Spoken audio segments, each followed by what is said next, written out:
Deus hoje, meus irmãos e irmãs, Ele quer falar aos nossos corações como utilizar a nossa capacidade para conquistar, como utilizar o seu potencial para conquistar.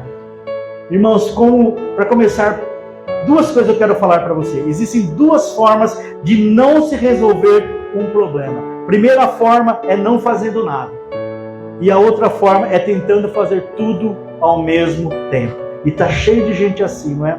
Cheio de gente assim.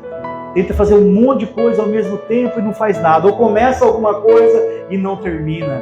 Sempre começa e não termina. Deus não pode agir, não é? Deus não tem como operar.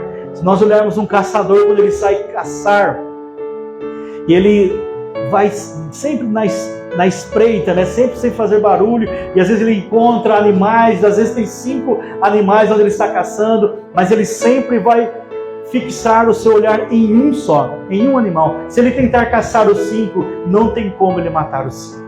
É impossível, então ele fixa o seu olhar em um. E é dessa forma na nossa vida, irmãos. Agir sempre calmo, sempre fixo o olhar no problema e tentando resolver aquele problema. Às vezes nós nos perdemos, não é? Nas aflições da vida, nos desertos que se levantam.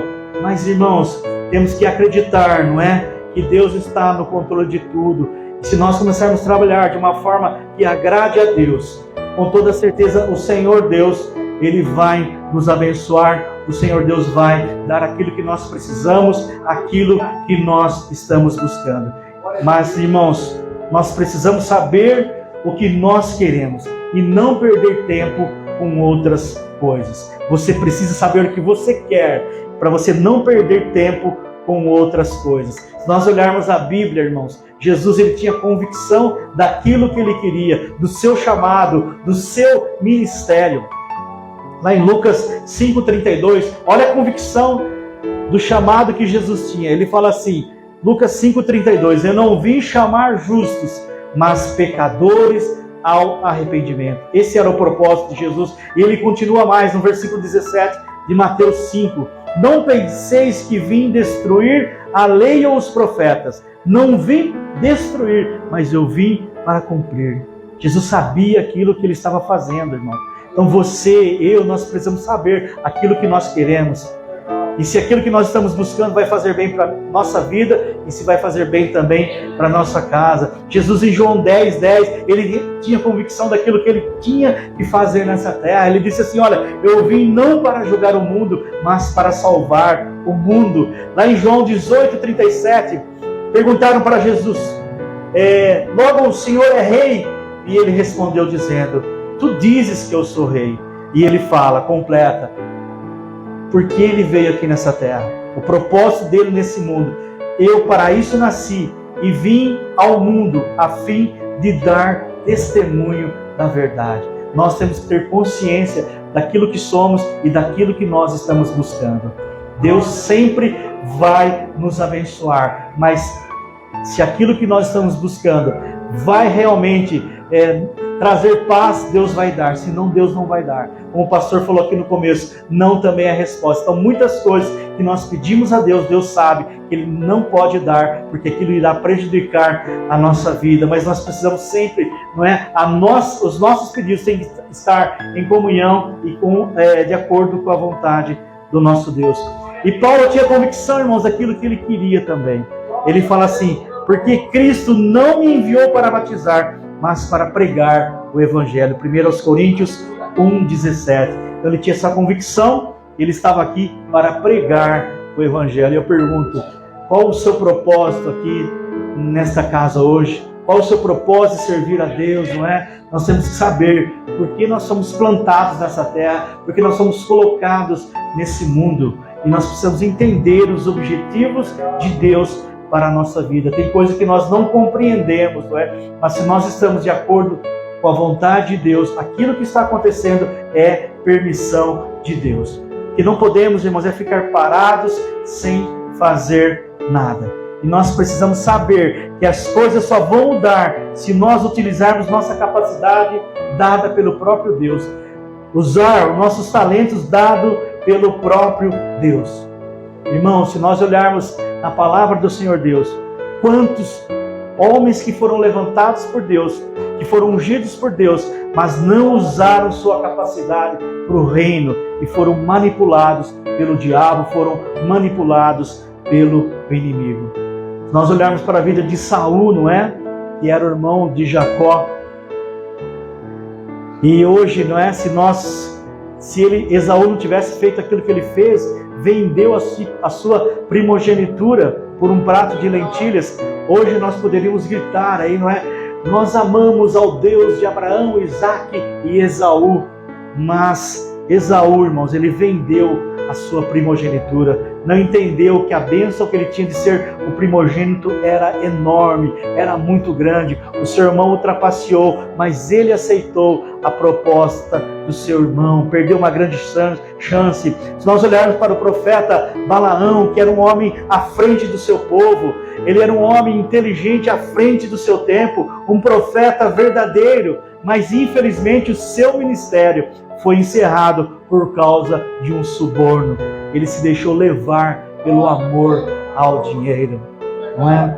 Temos que saber o que nós estamos fazendo nessa terra. E se Deus te levantou, meu amado, faça aquilo que Deus determinou que você fizesse. Se nós olharmos para aquele discípulo de profeta Geazi ou Geazi, lá em 2 Reis 5, do 15 ao 27, aquele moço era um sucessor de profeta. Ele estava sendo discipulado por Eliseu, um homem de Deus, um grande homem de Deus. Mas a sua carreira, irmãos, o seu ministério foi encerrado pela força sedutora dos bens materiais. Se vendeu pelo dinheiro, não é? E hoje, quantos ministérios, quantas igrejas que a gente vê se vendendo para políticos e se vendendo por causa de dinheiro, não é? Aceitam pregar qualquer coisa, às vezes para manter um membro, para não chocar, não é, o pecado do membro, e vai indo, tocando de qualquer jeito. Esse não é o chamado que Deus tem para nós, irmãos. O chamado que Deus tem para nós é pregarmos a palavra, pregarmos a santa palavra. Isso sempre vai confrontar com o pecado de alguém, mas devemos pregar a palavra.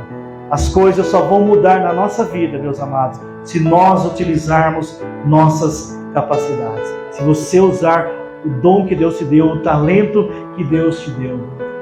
Talvez você fale, não, mas eu não consigo falar, eu não consigo pregar, mas você pode às vezes sair na rua, convidar alguém para estar no culto, para ouvir a palavra. Nós precisamos acreditar, irmãos, que Deus nos capacita, independente daquilo, da sua situação, do seu grau de instrução, daquilo que você acha que você é inteligente ou não, Deus pode te levantar. Nós vemos tantos exemplos de pessoas indoutas e incultas usadas pelo Senhor. Quando Pedro e João pregavam lá no Sinédrio, no conselho dos judeus, as pessoas sabiam que eles eram iletrados, mas eles eram cheios do Espírito Santo. Aleluia. E Deus usava aqueles homens. Deus usava aqueles homens de uma forma poderosa, a ponto, de um dia Pedro subindo lá para orar no templo, ele manda um coxo se levantar. Olha como ele tinha convicção daquilo que ele era e daquilo que ele foi criado, o motivo pelo qual ele foi criado nessa terra. Ele foi criado para fazer a diferença, irmão. Ele foi criado, ele tinha essa convicção, ele foi plantado na terra para fazer a história na vida das pessoas. Eu sempre tenho uma convicção no meu coração e sempre falo isso. Eu não quero morrer sem fazer a minha história. Eu não quero morrer sem escrever a minha história no coração, pelo menos umas 10 pessoas. Nós precisamos pensar nisso, irmão. A sua vida está fazendo história. Você está escrevendo uma boa história no coração do seu filho. Você está escrevendo uma boa história no coração da sua filha. Você está escrevendo uma verdadeira e boa história no coração da sua esposa, do seu esposo. Lá no trabalho, você tem testemunhado que Jesus é Senhor, que você tem sua vida mudada e moldada pelo Senhor. Nós, irmãos, temos que ter essa convicção. Uma vez eu participei de um velório de um moço de 31 anos. Eu fui fazer o culto fúnebre dele, e no velório dele, irmãos, tinha gente da escola, pessoas que estudaram com ele há anos atrás, pessoas que eram da igreja, estavam lá, pessoas que trabalhavam com ele, pessoas que eram vizinhas dele, e todas, unanimemente, todos falavam que ele era uma boa pessoa.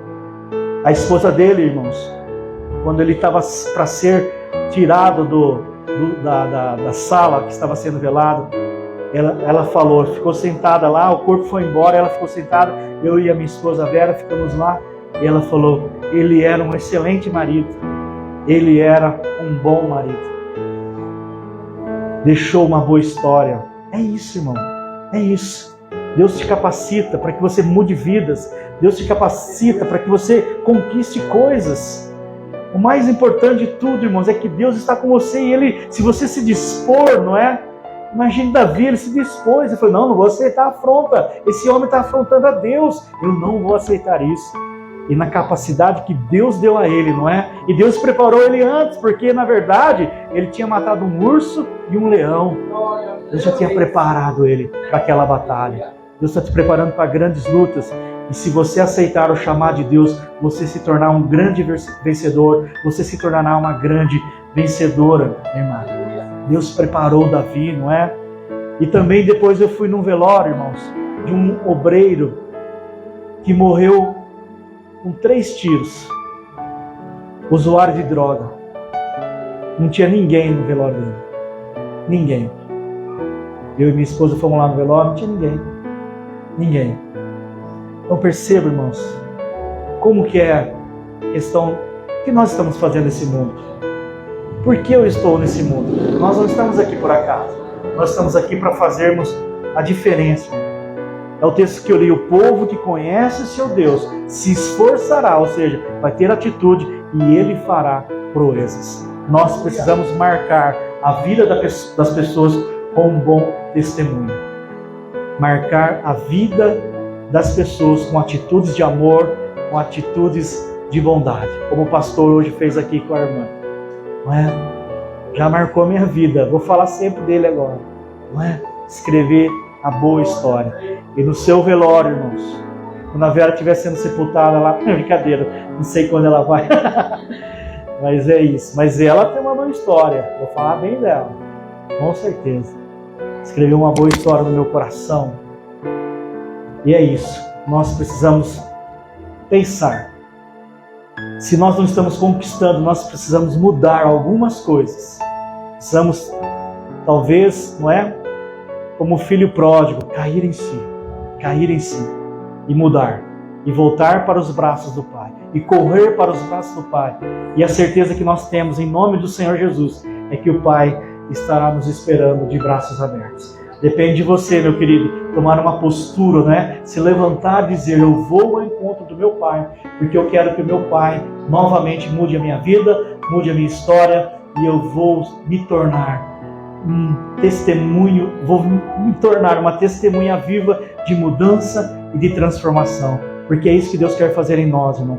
Operar mudança, operar transformação, mas depende de você, não depende de Deus, depende de você.